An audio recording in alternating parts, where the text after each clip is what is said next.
Let's spike news at 7। भारतीय cricket team ने new Chandigarh में अफगानिस्तान के खिलाफ टेस्ट क्रिकेट में अपनी अब तक की सबसे बड़ी जीत दर्ज की है। भारत ने मेहमान टीम को पारी और 300 रन से करारी शिकस्त दी। भारत ने पहली पारी में 564 रन बनाकर 8 विकेट पर पारी घोषित कर दी थी। अफगानिस्तान पहली पारी में सिर्फ 152 रन पर सिमट गया और फॉलो ऑन खेलने को मजबूर हुआ।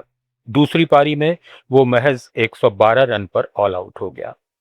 डेब्यूटेंट स्पिनर मानव सुथार मैच के हीरो रहे। उन्होंने कुल 7 विकेट झटके और प्लेयर ऑफ द मैच चुने गए। वॉशिंगटन सुंदर ने 4 और कुलदीप यादव ने 3 विकेट लिए।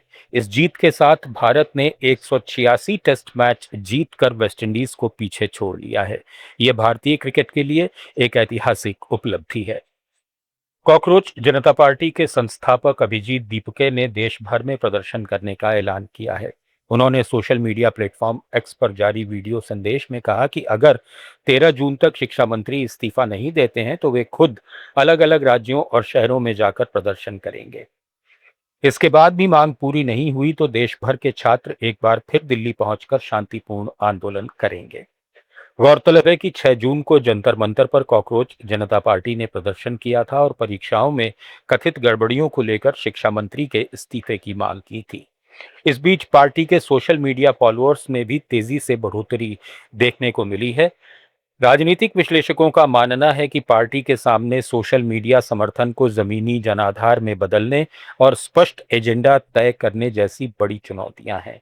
अगर धर्मेंद्र प्रधान सैटरडे तक रिजाइन नहीं करना चाहते, I want to announce this that मैं खुद कई सारे स्टेट्स में जाऊंगा, कई सारी सिटीज में जाऊंगा और वहां पर हम प्रोटेस्ट करेंगे।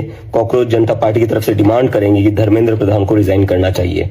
और उसके बाद भी धर्मेंद्र प्रधान अगर रिजाइन नहीं करते हैं, देन हम सब पूरे देश के जो स्टूडेंट्स है, इस देश का जो युवा है, वो फिर से एक बार दिल्ली आएगा। सारे के सारे लोग दिल्ली आएंगे और दिल्ली में हम एक बहुत ही बड़ा प्रोटेस्ट करेंगे जो पूरी तरीके से पीसफुल होगा।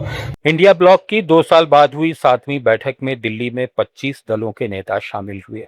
बैठक के बाद मीडिया से बातचीत में कांग्रेस महासचिव केसी वेणुगोपाल ने कहा कि 5 फैसले लिए गए, सब कुछ अच्छा रहा। ये अभी अस्तित्व में नहीं है। अभी जो चुनाव हुए पश्चिम बंगाल के और अन्य राज्यों के, उसी टाइम ये पार्टी टूट चुकी है। अब ये अलायंस कभी नहीं होगा। जो बचे नेता है वो भी अपना चुप चुप के जैसा जिसको सपोर्ट कहते वो देते हैं। वह हमारे उद्धव ठाकरे साहब जी है, वो तो अभी वीसीपी ज्वाइन होने वाले हैं। अरे कहीं कोरोना चल रहा है क्या? जाने के लिए वक्त नहीं है। बातें तो बहुत बड़ी बड़ी करते हैं। ऐसे कौन से काम में तुम बिजी हो जो इंडिया अलायंस में जा नहीं पा रहे हो? वो भी जानते हैं इंडिया अलायंस रहने नहीं वाली है और अपने को दूसरे डगरे पे हाथ रखना है। बिहार विधानसभा में नेता प्रतिपक्ष तेजस्वी यादव ने कहा कि हम सब लोग साथ हैं। हम पहले से कह रहे हैं कि बैलेट पर चुनाव होंगे तो भाजपा कहीं टिकने वाली नहीं है। मुद्दों पर जो है सहमति जो जताई गई है और आप लोग सब लोग साथ हैं। बिहार को लेकर क्या कुछ आपने बातें रखी? क्योंकि खड़गे जी ने जो बोला, उन्होंने कहा कि चुनाव आयोग की निष्पक्षता पे सवाल है। आप तो पहले से कह रहे हैं बैलेट पर चुनाव होगा तो बीजेपी कहीं टिकने वाली नहीं है। इधर महाराष्ट्र के मंत्री संजय शिरसाट ने दावा किया कि इंडिया अलायंस अब अस्तित्व में नहीं है। उन्होंने कहा कि पश्चिम बंगाल समेत कई राज्यों के चुनावों के दौरान ही गठबंधन में दरार आ चुकी थी और अब इसके साथ बने रहने की संभावना नहीं है।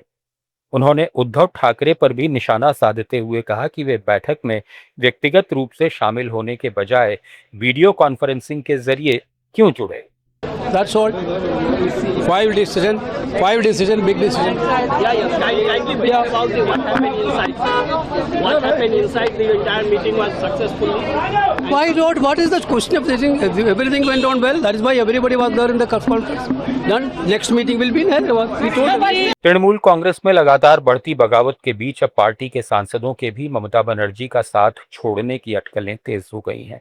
21 सांसदों की केंद्रीय मंत्री भूपेंद्र यादव के आवास पर हुई बैठक ने राजनीतिक हलकों में हलचल बढ़ा दी है। इस बीच टीएमसी के वरिष्ठ नेता और राज्यसभा सांसद सुखेंदु शेखर ने सांसद पद और पार्टी दोनों से इस्तीफा दे दिया है।